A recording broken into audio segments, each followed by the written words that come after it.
de cierto os digo, que si el grano de trigo no cae en la tierra y muere, queda solo, pero si muere, lleva mucho fruto. Juan 12:24. Así que, por sus frutos los conoceréis. Mateo 7:20.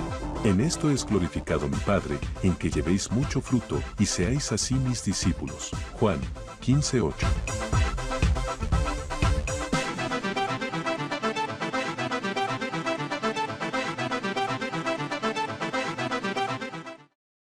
Pablo ha tenido una dificultad después de haber predicado en Listra.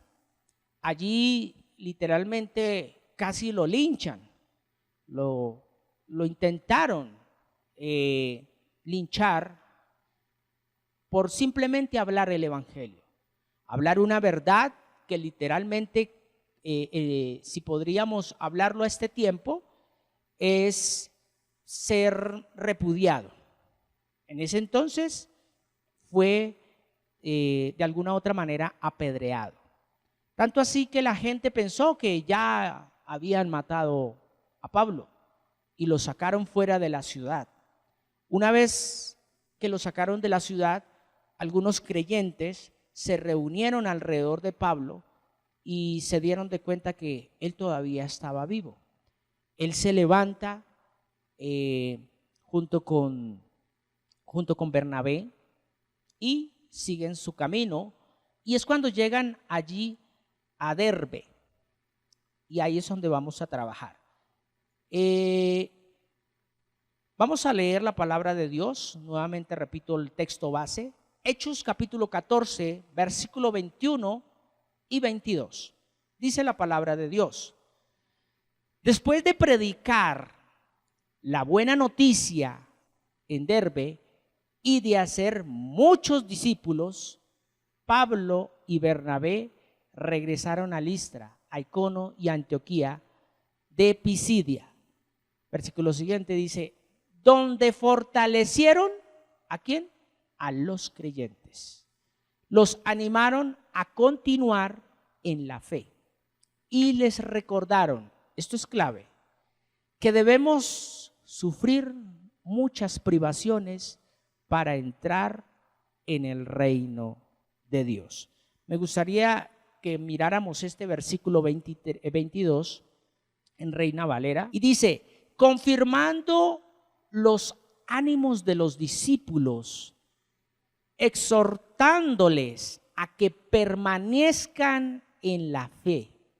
Óigase bien la bendición que le desata el apóstol Pablo sobre los creyentes o los discípulos que estaban en ese momento siendo formados por el apóstol Pablo. Dice, esta es la bendición, mira, diciéndoles: es necesario que a través de muchas tribulaciones, ¿qué dice?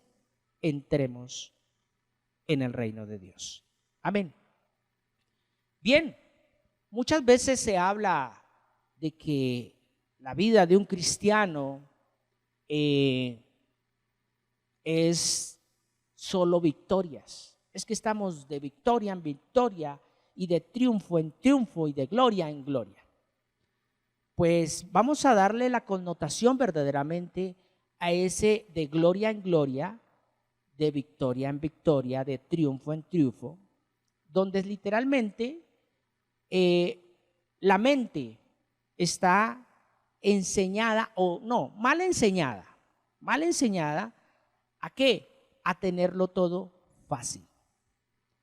Y por eso el apóstol Pablo, cuando le escribe por allá a Timoteo en el capítulo 3, dice que esfuérzate en la gracia. Esforzarnos en la gracia demanda un sacrificio. Y ese sacrificio lo aclara Pablo por allá en Romanos, donde dice que nos debemos presentar como ofrenda agradable, como sacrificio vivo. Y ese sacrificio vivo no es coger y maltratarse uno dándose latigazos físicos o viviendo por dioseramente. No, se trata de sufrir aún por el evangelio. La pregunta es, ¿qué tanto hemos sufrido por el Evangelio? ¿Qué tanto hemos soportado frente a los embates que el mundo y que el sistema de pensamientos literalmente nos quieren sacar de esa enseñanza que es la sana doctrina? Se ha venido hablando de la fe, pero la fe, para que verdaderamente sea la fe, debe ser probada. Pues vemos aquí en este pasaje que el apóstol Pablo, por haber predicado el evangelio, literalmente casi lo linchan, pero él da este mensaje ya en el versículo 21 y 22 donde dice, es necesario. O sea, que él podría haber dicho en pocas palabras, doy gracias a Dios porque me apedrearon, porque era necesario. Eso era lo que estaba diciendo el apóstol Pablo. Ahora, usted y yo tenemos esa capacidad o esa mentalidad de decir, era necesario que me hirieran, era necesario que me robaran, era necesario que me fuera supuestamente regular en ese negocio, porque sabemos que todas las cosas obran para bien y nada nos va a salir mal si estamos con el Señor, ¿quién contra nosotros? Pero Él va a permitir que muchas situaciones se presenten para probar tu fe. Y a eso es a lo que vamos a entrarnos en este momento y en esta noche. Entonces, la palabra probar es un verbo. Es un verbo. O sea que se conjuga con el ayer, con el hoy y con el mañana. Eso lo podemos analizar en nuestro diario personal. O sea que la prueba es siempre. No es que, ay Señor, ya no más, ya lo superé todo, entonces ya quiero vivir verdaderamente como un hijo de Dios, como se merece un hijo de Dios, que todo me salga bien. Y eso está muy mal pensado, si usted lo está pensando así. Al contrario, la palabra nos invita a que estemos fuertes cuando llegue ese momento y debemos estar preparados. Porque si no estamos preparados, literalmente vamos a flaquear y vamos a renegar de la fe. Un simple machucón te hace recordar el viejo hombre. ¿Ves? Entonces, en esta noche, literalmente, vamos a trabajar un poco esa palabra probar, que viene del latín probus. Y ese probus significa que avanza bien hacia adelante. Probus, que avanza bien hacia adelante. Recuerde que proceso es avanzar. Proceso no es estancamiento, proceso no es retroceder. Proceso es avanzar. Cuando algo es procesal es porque está teniendo cambios constantes. Y la fe debe tener o debe, llamémoslo así, manifestar esos cambios constantes. Ya nosotros no podemos vivir con los rudimentos de antes, de que venga el pastor, ore por mí, de que venga el siervo y ore por mí, de que vengan y me den alimento, porque yo la verdad todavía no leo bien la Biblia y entonces que lean la Biblia por mí, que hemos dicho, en fin, que hagan todo por usted. Y no, es el tiempo donde usted debe acercarse a Dios, porque le voy a decir algo, se debe cumplir la palabra de Dios donde dice que ya nadie enseñará a nadie. Se debe cumplir. No estamos en contra de eso. Ahora, ¿para qué están los predicadores? ¿Para qué están los evangelistas, los pastores? Es simplemente como lo dice la palabra de Dios en Timoteo.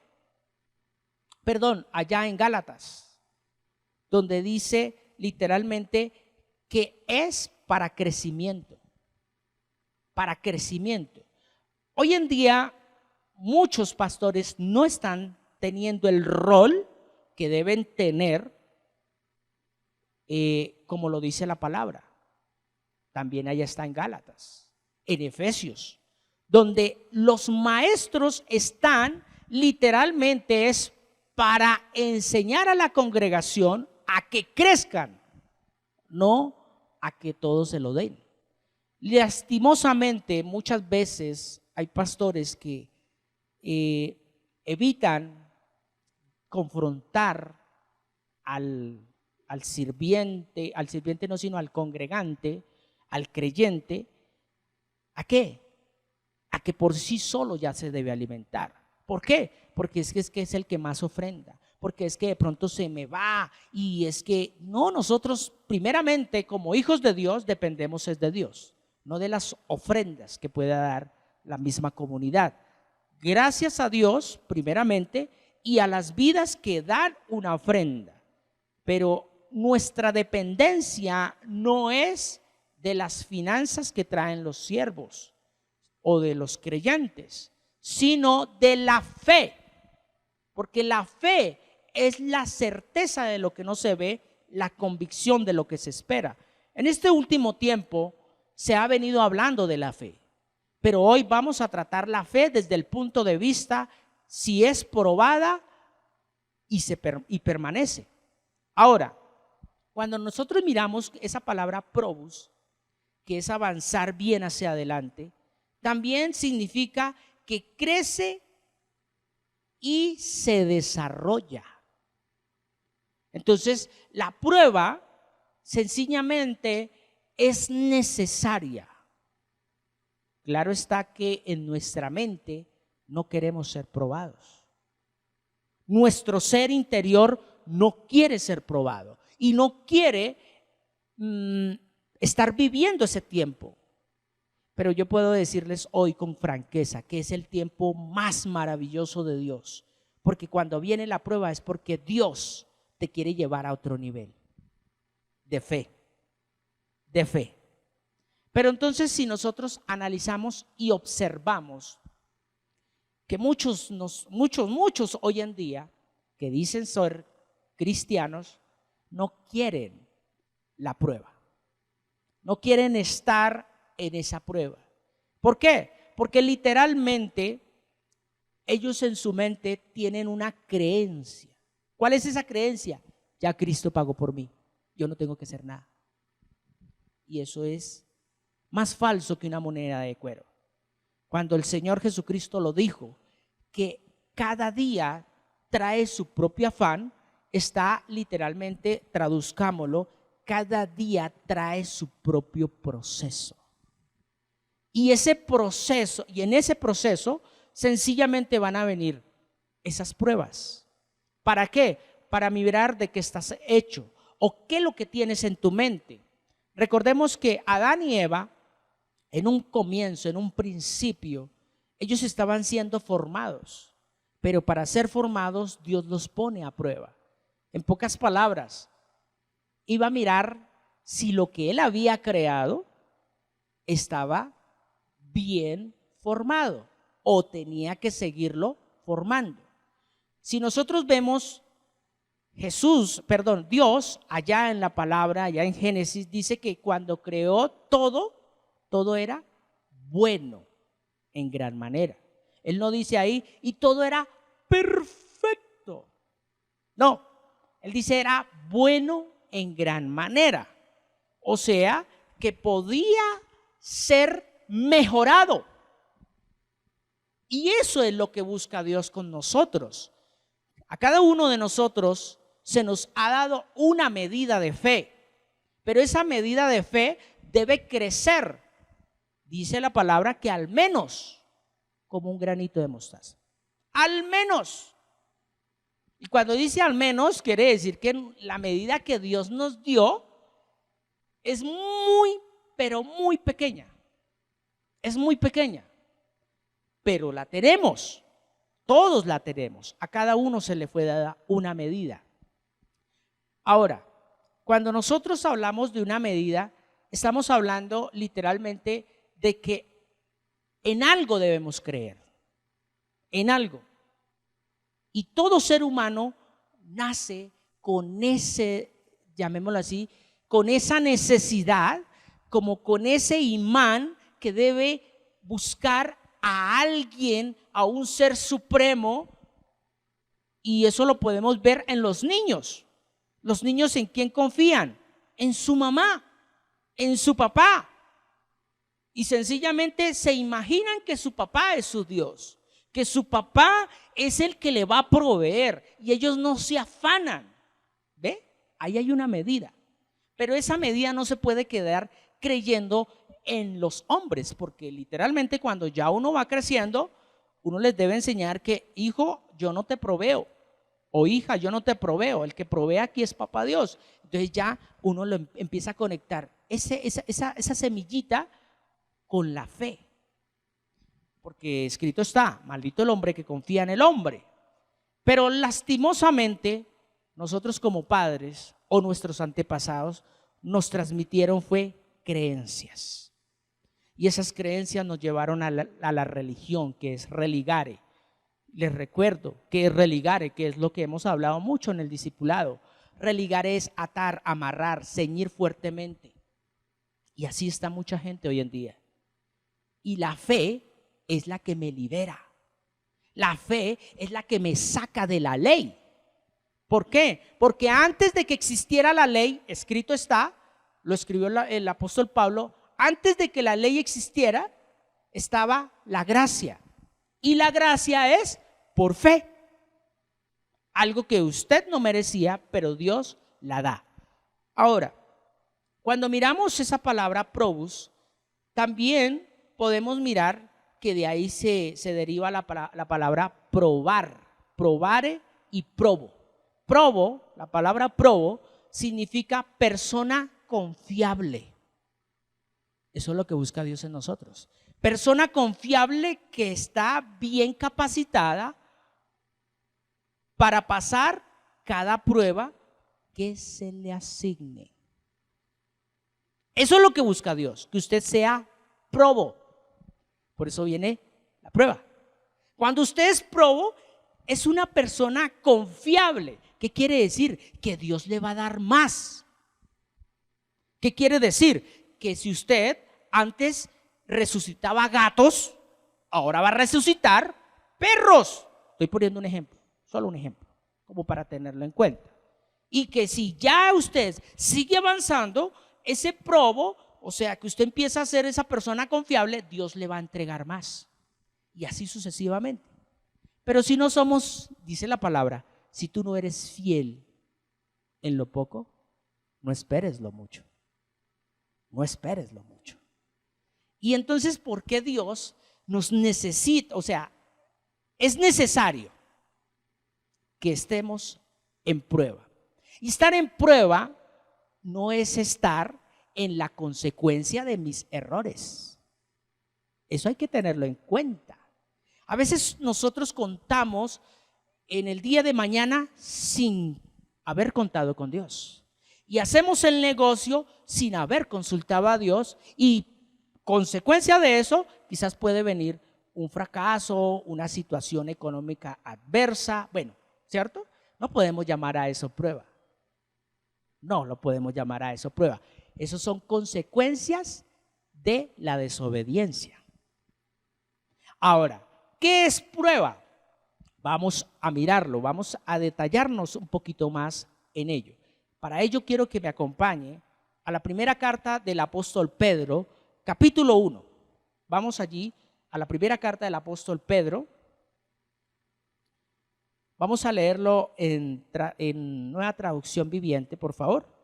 Capítulo 1, versículos 6 y 7. Dice: así que alégrense de verdad, les espera una alegría inmensa, aun cuando tengan que soportar muchas pruebas por un tiempo breve. Y dice: estas pruebas demostrarán que su fe es auténtica, está siendo probada de la misma manera que el fuego prueba y la purifica, como purifica el oro. Aunque la fe de ustedes es mucho más preciosa que el mismo oro, entonces su fe, al permanecer firme, esto es clave, en tantas pruebas, les traerá mucha alabanza, gloria y honra en el día que Jesucristo sea revelado a todo el mundo. ¿Ve? O sea, nos tiene que dar alegría. Pero literalmente, pues cuando nosotros hemos cometido un error, ¿qué nos trae? Tristeza. Nos trae esa desilusión. Trae una zozobra impresionante, un desánimo que sencillamente uno dice, ¿pero por qué otra vez? Cuando cometemos un error. Pero a veces eso nos puede también enseñar. ¿A qué? A confiar más en Dios, no en nuestras fuerzas. Ahora, pasemos rápidamente, quiero que vaya allí a Apocalipsis, capítulo 3, versículo 10. Pero en este caso sí lo quiero leer en la Reina Valera, por favor. Apocalipsis capítulo 3, versículo 10 al 13 dice: por cuanto has guardado la palabra de mi paciencia, yo también te guardaré de la hora de la prueba que ha de venir sobre el mundo entero, para probar a los que moran sobre la tierra. Siguiente dice: he aquí, yo vengo pronto, retén lo que tienes para que ninguno tome tu corona. Al que venciere, yo le haré columna en el templo de mi Dios y nunca más saldrá de allí.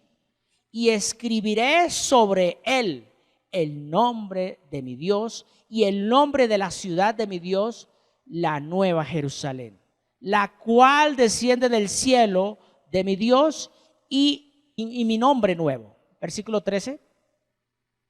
El que tiene oídos para oír, que oiga lo que dice el Espíritu.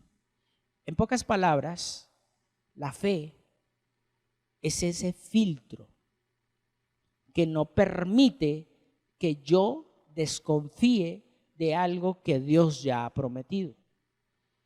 ¿Por qué viene la prueba para el mundo? Para que se den de cuenta en dónde está depositada la confianza.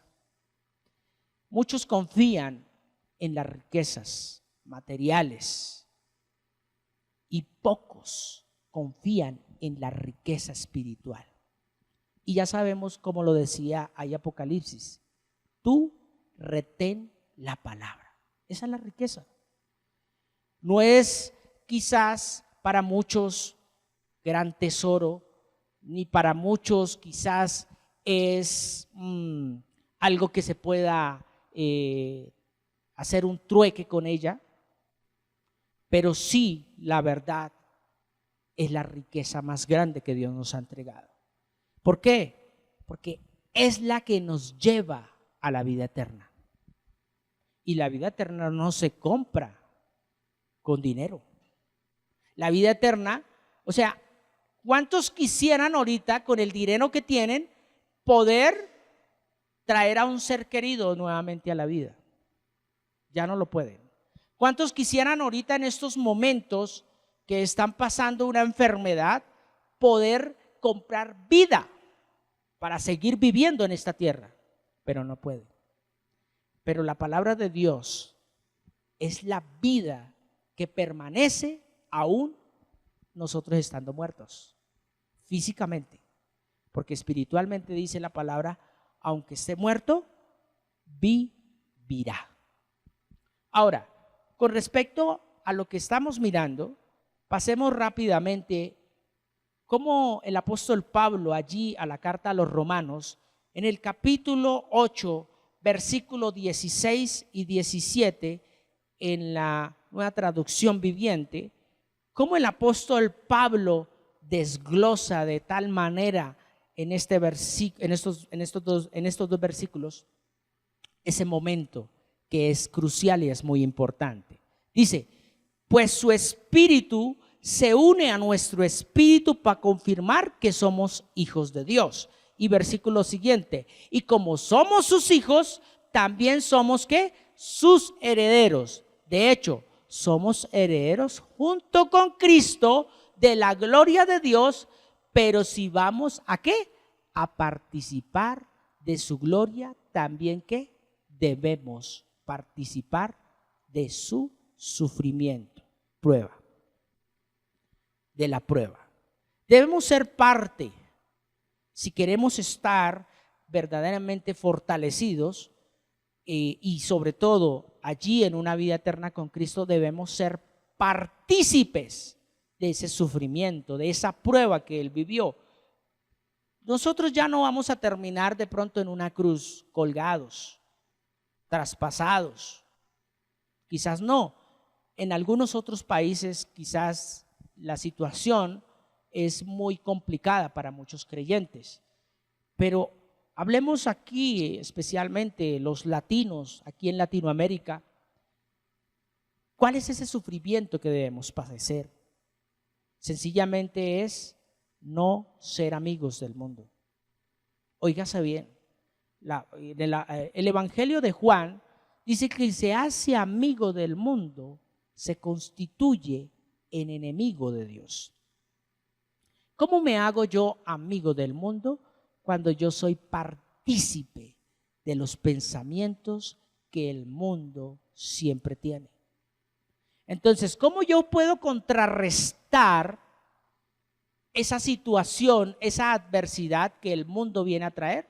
Sencillamente con la palabra. Entonces, aquí es a donde volvemos a motivar. ¿Estás meditando la palabra? Para que puedas hacer frente a esos embates que el diablo está tirando, esos dardos, y está como león rugiente buscando a presa que devorar. Ya te has aprendido un salmo, ya estás avanzando, estás creciendo para que seas probo, para que Dios te entregue más. A eso es a lo que se refiere de los sufrimientos. Recuerden que Jesucristo no hizo parte de la religión de la época, que eran los fariseos y los seduceos. Los fariseos creían en la resurrección, los seduceos no. Él no hizo parte de ninguna de esas dos corrientes. Él simplemente vino a traer vida y vida en abundancia. Pero más que a traer, Él vino a mostrar el estilo de vida que verdaderamente da el Señor, da nuestro Dios, da nuestro Padre Celestial. Y para ello, ¿qué Él hacía? Se apartaba. Él no estaba muchas veces en ciertos lugares, no porque de pronto se contaminara, sino porque Él necesitaba estar fortalecido ante situaciones que pronto después vinieron y sucedieron.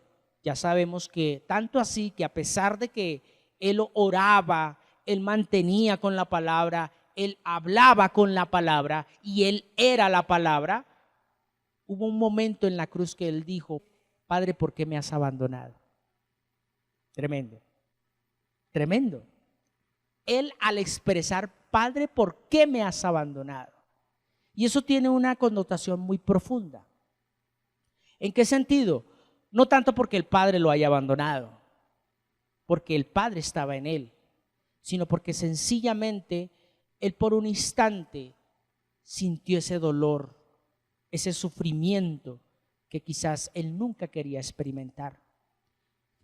Ahora, por eso es que Él se compadece de nosotros. Y mientras que tengamos vida en esta tierra, siempre hay oportunidad. ¿Para qué? Para ser parte de esa prueba. Y no solamente estar en la prueba, sino pasar la prueba. Porque literalmente, si nosotros analizamos y vemos, cuando un joven está estudiando y le hacen una prueba y no la pasa, pues no creo que lo promuevan al siguiente nivel o a la siguiente materia, o bueno, qué sé yo, si está estudiando en una universidad. Quizás de pronto le dan la oportunidad para que vuelva y presente el examen, pero debe pasarlo, pues literalmente así es Dios con nosotros. Y Dios nunca se va a cansar de darnos a nosotros la oportunidad. Por eso, mientras que tengamos vida, siempre hay oportunidad. ¿De qué? de enfrentar y de pasar ese momento de prueba.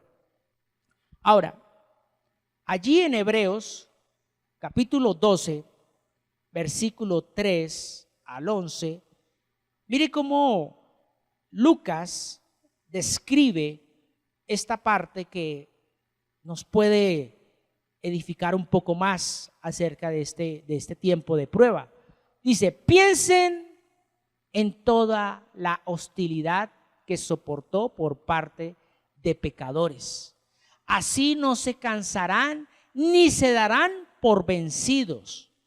Después de todo, ustedes aún no han dado su vida en la lucha contra el pecado. ¿Acaso olvidaron las palabras de aliento con que Dios le habló a ustedes como a hijos? Él dijo, hijo mío, no tomes a la ligera la disciplina del Señor y no te des por vencido cuando te corrija. Literalmente, si nosotros seguimos leyendo, Dios, en pocas palabras, al que recibe como hijo, dice que lo azota, o sea, lo pone a prueba, porque lo recibe como hijo. Recuerden esa palabra, probo. Usted y yo debemos ser probos, o sea, debemos ser personas confiables, aptas, procesadas. De lo contrario, seguimos siendo, bien sea bebés espirituales o simplemente simpatizantes, porque ni siquiera esa palabra creyente cabería ahí, porque un creyente cree, un simpatizante simplemente ve de lejos y dice, ah, qué bueno, qué chévere, voy a seguir yendo a la iglesia, me parece maravilloso, espectacular como predica el pastor, espectacular como son los hermanitos, qué chévere, pero su vida ¿cómo está? Porque aquí es donde sencillamente voy a volver a recordar la estadística del reino. La estadística del reino dice que de 4 personas, solo 1 se salva. Ay, Dios mío, uno dirá, bueno, ¿y aquí cuántos somos entonces? No, eso solamente lo conoce Dios. Por eso usted tiene que esforzarse. ¿Y dónde está esa estadística? Sencillamente, cuando dice la palabra allá, si no estoy mal, en Mateo y en Marcos, donde dice la parábola del sembrador. Una parte cae en espinos, otra cae en pedregales, otra cae en el camino y otra cae en buena tierra. La palabra es la semilla y esa semilla cae en esos tipos de personas. Ahora, ¿podemos decir que todos hemos sido espinos? Claro. ¿Que todos hemos sido piedras? Sí. ¿Que todos hemos sido solamente del camino? Sí. ¿O que todos podemos llegar a ser buena tierra? Claro que sí. Pero todo depende qué tan probo es usted, qué tan entregado es usted para avanzar en el crecimiento. Recuerde muy bien que Dios hizo lo imposible. ¿Usted qué debe hacer? Simplemente lo posible. Y Dios no nos va a colocar, como lo decía aquí en Hebreos, que nosotros no hemos pasado pruebas que no podemos soportar. Y Dios no va a permitir que nosotros empecemos a vivir una prueba que no podemos sobrellevar. ¿Por qué? Yo siempre le he dicho a personas que están pasando por momentos un poco angustiantes, pero que son metidos en la fe y que no son consecuencia de pecado, siempre les digo que son unos guerreros. ¿Por qué? Porque eso que están viviendo es porque Dios sabe que pueden lograr vencerlo. Simplemente es creer y avanzar. Pero cuando literalmente muchas veces vemos que la prueba es como si fuese un castigo, como que eso no me está trayendo nada bueno, cada día más me desilusiono, sencillamente entonces tu fe no estaba puesta en Jesucristo. Porque cuando nuestra fe está colocada en el Señor Jesús, créeme que tú no desmayas. ¿Por qué? Porque tú miras lo que Él hizo. Él fue a la cruz por ti y por mí. Él fue sacrificado. Él cruzó por ese valle de sombra y de muerte y no renegó. Al contrario, enmudeció. Y cuando usted y yo miramos eso y colocamos nuestra fe en Jesucristo, literalmente lo que usted y yo vivimos no es nada. No estoy sangrando, todavía estoy vivo. Pero es que se perdió. ¿Y qué? Si así Dios lo quiso, porque te está poniendo a prueba. Pero es que el negocio no salió y yo oré. ¿Y qué? Si Dios te está colocando esa prueba. Simplemente que dice, alégrate, glorifica a Dios. Y no es decir, ay, gracias Señor, perdí. No, vea la palabra, ¿qué dice? El Señor es mi pastor, nada me faltará. Empiece a proclamar la palabra, pero si usted simplemente empieza con tu emoción, esa emoción te va a llevar a renegar sin querer. Porque empieza usted a guardar un resentimiento. ¿De qué? De que las cosas no me salieron, Señor. Y yo te doy gracias porque es que no sé qué, Señor. Yo perdí, pero bueno. Usted no está haciendo nada ahí. Está haciendo quejabanza. Pero si usted tiene la palabra de Dios, simplemente dice, el que habita al abrigo del Altísimo morará bajo la sombra del Omnipotente. Diré yo al Señor, esperanza mía y castillo mío, mi roca, en Él confiaré. Ya se perdió, ¿qué podemos hacer? Y algo sobrenatural empieza a suceder ahí en tu mente. Eso es lo que busca Dios. Por eso es la prueba. Dios no quiere que nosotros nos empecemos a dar látigos. Sí, por mi culpa y por mi culpa y por mi gran culpa. No.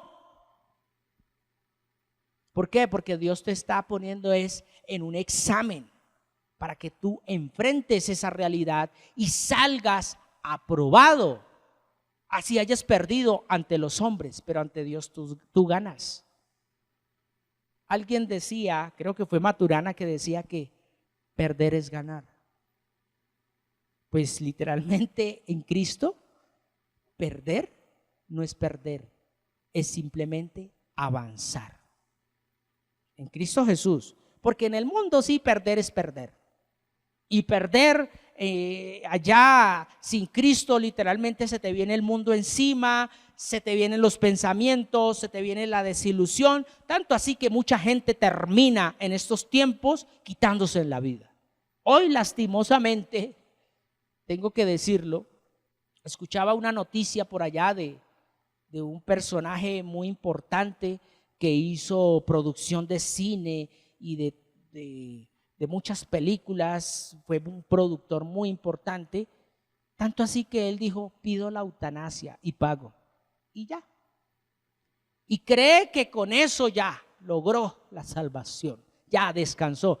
Tanto así que le preguntaban por qué se quiere hacer la eutanasia y dice, porque es que estoy cansado ya, mucha fama, ya, es tiempo de descansar y ya estoy cansado de esta vida.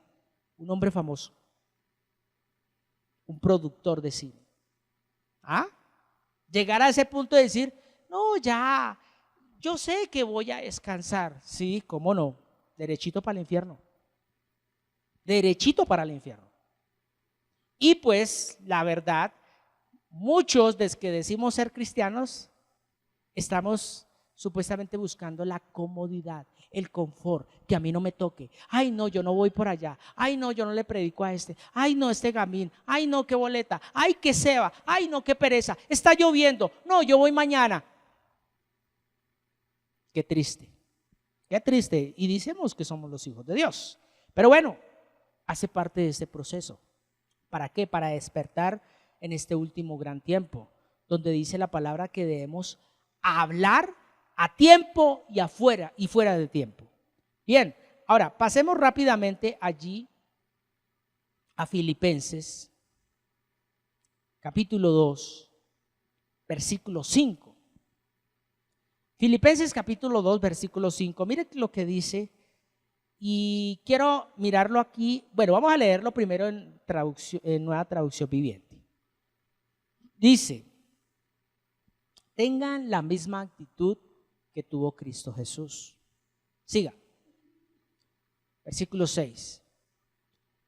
Aunque era Dios, dice, no consideró que el ser igual a Dios fuera algo lo cual aferrarse. En cambio, renunció a sus privilegios divinos, adoptó la humildad, posición de un esclavo y nació como un ser humano. Cuando apareció en forma de hombre, se humilló a sí mismo en obediencia a Dios y murió en una cruz como morían los criminales.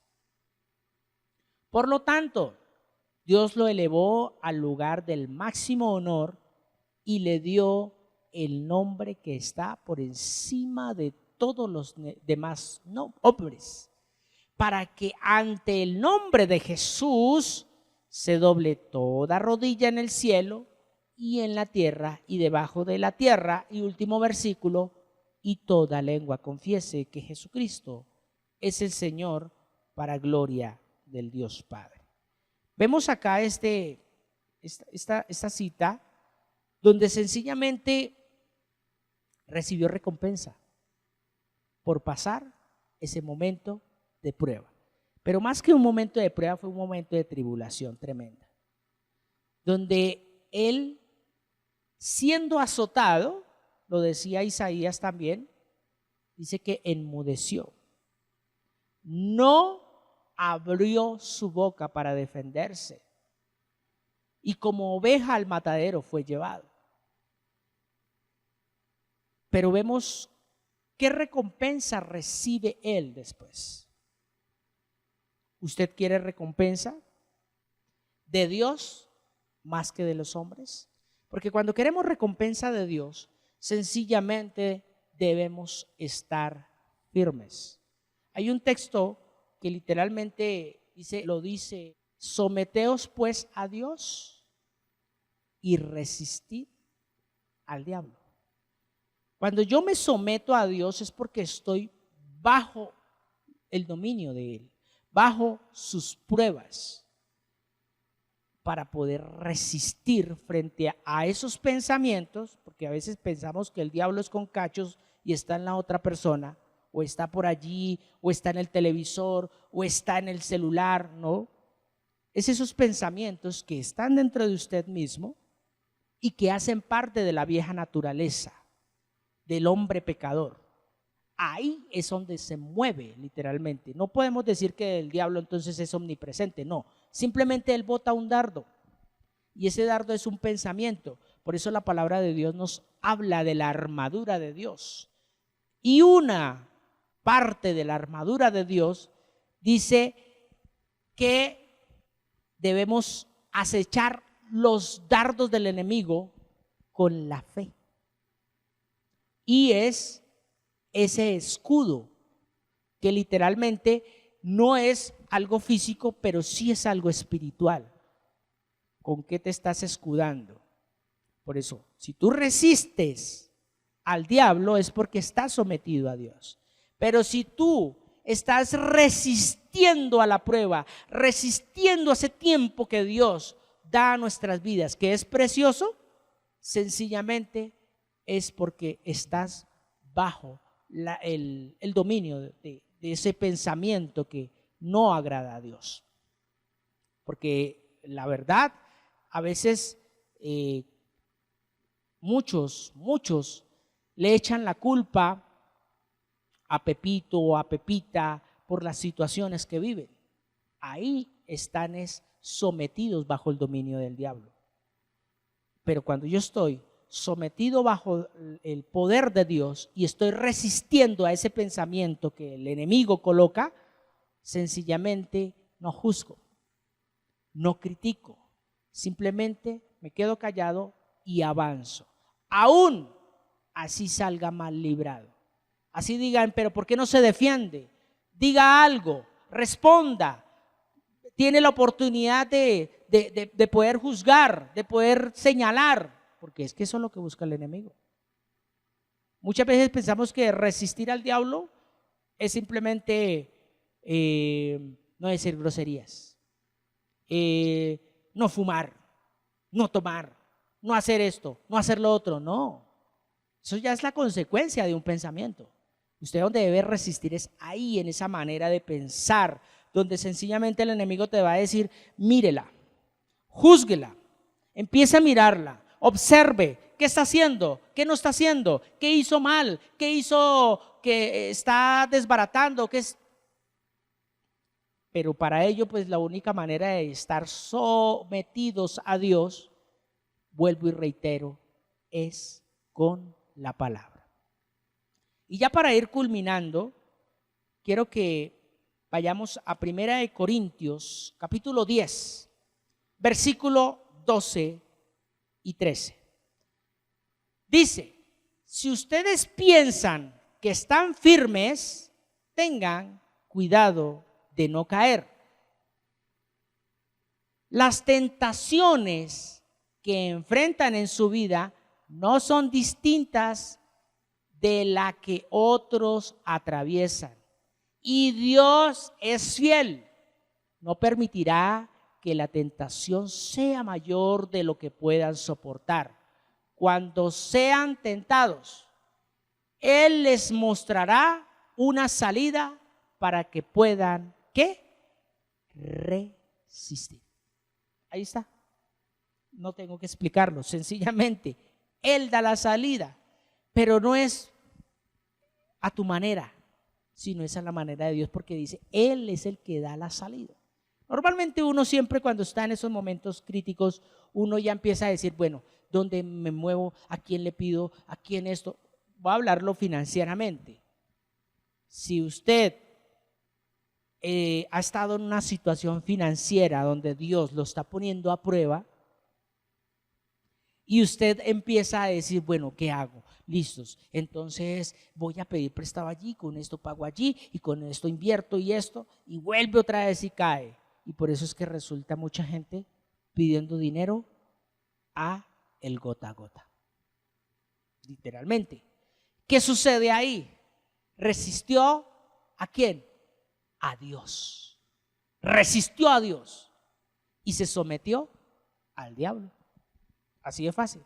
Pero si él, a pesar de que dice, bueno, no tengo, pero voy a poner la cara y quizás de pronto Dios quiere que yo más bien, en vez de ser un emprendedor, entre comillas, por ahora, que me sujete a una empresa, tengo que ir a trabajar en una empresa de flores, tengo que ir a construir allí casas, bueno, voy a hacerlo, no sé, pero Dios, tú querrás, es porque allí Dios te va a abrir una puerta.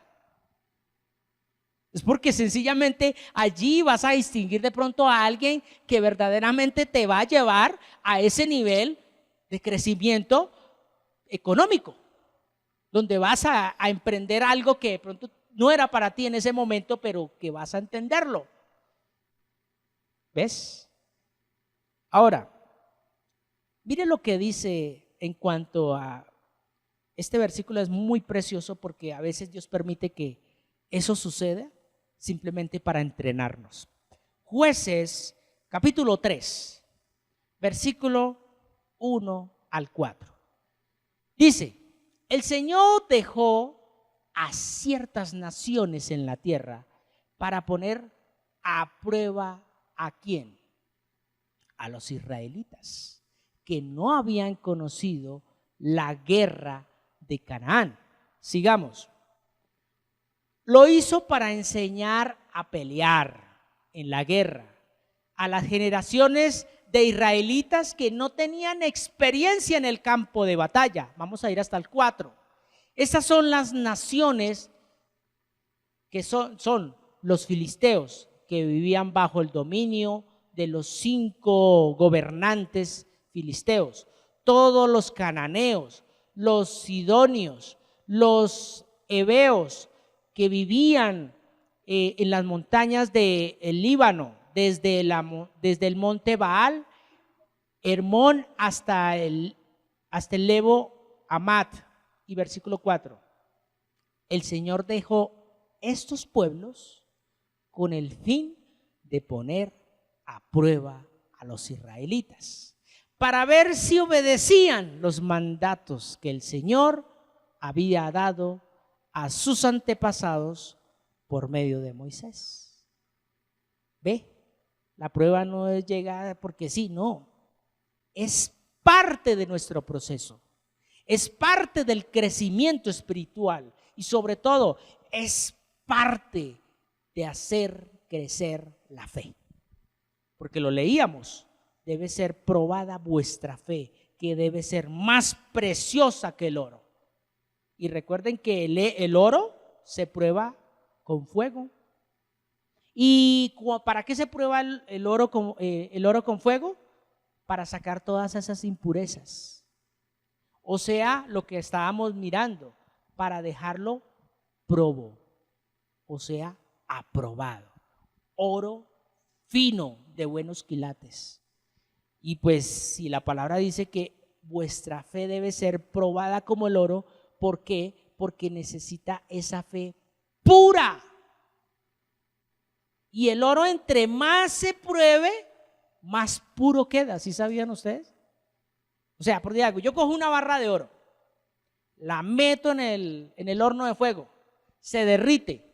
Al derretirse van a salir ciertas impurezas como piedritas, arena, otros metales que estaban ahí mezclados. Listo, sale ya la barra de oro limpiecita. Pero ¿qué pasa si yo vuelvo y cojo ese mismo oro y lo meto en otro horno mucho más intenso? Pues ¿qué me va a salir? Un oro más refinado. Y listo, ya lo saqué y cojo ese, entonces ya no va a salir, por decir algo, me sale de una piedra así de grande, de pronto me saldrá una roca así. Y si lo meto otra vez al horno, ya se va a disminuir un poco más. Y ya se va a disminuir. Y si lo sigo metiendo a horno más potente, así, hasta que ya después me va a quedar es algo muy, pero muy pequeño. Pero eso pequeño significa la humildad del hombre, no la grandeza, el orgullo, no. Entre más horno pase por nuestras mentes, más pequeño debemos ser. ¿Eso es humildad? ¿Ve? Póngase sobre sus pies y vamos a darle gracias a Dios de que las situaciones que a veces usted y yo vivamos son simplemente la excusa de Dios para que crezcamos. Porque Dios nos va a permitir pasar por esos momentos turbios, que aunque andemos en valle de sombra y de muerte, ¿qué dice la palabra? No temeremos a mal alguno. ¿Por qué? Porque es que Él está con nosotros. Normalmente, dése cuenta hasta dónde la naturaleza pecaminosa aún inclusive nos enseña. ¿Qué pasa? Óigase bien, ¿qué pasa si usted no está preparado para un examen? ¿Qué siente? Temor, miedo, ¿cierto? Pongamos el ejemplo nuevamente de los jóvenes, los niños. Cuando no estudian en la casa y viene el profesor y dice, voy a hacer un quiz, ¿qué es lo primero que sienten? Yo les dije que iba a hacer un quiz. ¿Cuándo? No sé, espero que hayan estudiado. Saquen una hojita. Se separan los pelos. Se erizan como Amparo Grisales. Pues Dios desde ya nos está diciendo, prepárese. Porque soldado advertido no muere en guerra. Lean la Biblia, medítenla, apréndanse en versículos, estén meditando. Porque en cualquier momento el Dios Todopoderoso dice, voy a hacer un quiz. Y cuando viene ese quiz, listos, uno en la tierra, listos, se sacó 4.6 o 2.1. Bueno, en mi época se calificaba hasta 10. O sea, sacaba uno, tenía que uno sacar mínimo 5 para pasar rozando. Hoy en día solamente es hasta 5. O sea, se acortó más la distancia. Pero yo recuerdo tanto que cuando venían esos momentos de quiz y yo no me preparaba, La verdad era una angustia, era una zozobra, me ponía pálido, no sabía qué hacer, miraba la hoja del compañero a ver si podía ver la respuesta. Y muchos en Cristo Jesús a este tiempo miran la vida del otro. Venga, ¿este qué hizo? Claro, es que este man se puso a vender empanadas, yo también voy a hacer empanadas. No. ¿Por qué? Porque cuando tú estás preparado en la palabra de Dios, usted tendrá su propio examen. Eso no es un examen familiar. Venga todos sentados a la mesa, les voy a preguntar y los voy a hacer pasar hambre a todos. No. Normalmente una mala decisión que tome el sacerdote es la consecuencia que todos van a vivir. Así de fácil. Si usted no tiene los pantalones de decir, Señor, aquí estoy, heme aquí, como dice un salmo, dice, ponme a prueba y mira mis pensamientos, créeme que tus hijos van a pagar también consecuencias suyas. Pero no es que sea eterno eso, porque Él visita la maldad solo hasta la 4ª generación. Pero si esa generación se arrepiente, Dios tiene misericordia de millares. Por eso vamos a darle gracias a Dios, porque es que Él es tan sublime, tan bueno nuestro Padre, que Él dice, perdió el examen, no se preocupe. Vamos a ver, recreo, démenle recreo para que se despeje la mente. Porque Él es así con nosotros, nos da recreo y ya, bueno, listo, está preparado, pero a veces en el recreo se nos olvida que debemos otra vez prepararnos. Por eso vamos a orar la palabra de Dios, donde dice, ten piedad de mí, oh Dios, conforme a tu misericordia. Conforme a la multitud de tus piedades, borra mis rebeliones. Lávame más y más de mi maldad y límpiame de mi pecado. Porque yo reconozco mis rebeliones y el pecado está siempre delante de mí. Contra ti y solo contra ti he pecado y he hecho lo malo delante de tus ojos, para que sea reconocido justo en tu palabra y tenido por puro en tu juicio. He aquí en maldad he sido formado y en pecado me concibió mi madre. He aquí tú amas la verdad en lo íntimo y en lo secreto me has hecho comprender sabiduría. Purifícame con hisopo y seré limpio. Lávame y seré más blanco que la nieve. Hazme oír gozo y alegría y se recrearán los huesos que has abatido. Esconde tu rostro de mis pecados y borra todas mis maldades. Crea en mí, oh Dios, un espíritu recto y renueva un espíritu recto dentro de mí. No me eches de delante de ti y no quites de mí tu Santo Espíritu. Vuélveme el gozo de tu salvación y espíritu noble me sustente. Entonces enseñaré a los transgresores tus caminos y los pecadores se convertirán a ti. Líbrame de homicidios, oh Dios, Dios de mi salvación, y cantará mi lengua tu justicia. Señor, abre mis labios y publicará mi boca tu alabanza. Porque tú no quieres sacrificios que yo los daría. No quieres holocaustos. Los sacrificios para ti son el espíritu quebrantado. Al corazón contrito y humillado no despreciarás tú, oh Dios. Haz bien con tu benevolencia a Sión y edifica los muros de Jerusalén. Entonces te agradarán los sacrificios de justicia, el holocausto y la ofrenda del todo quemada. Y entonces te ofrecerán becerros sobre tu altar. Muchas gracias por permitirnos llegar a su corazón con esta enseñanza y que sea de mucha edificación para tu vida. Regálanos un like y comparte este video, suscríbete para que estés enterado cuando subamos un nuevo video o realicemos alguna transmisión en vivo, y así recibirás las notificaciones, activando la campanita.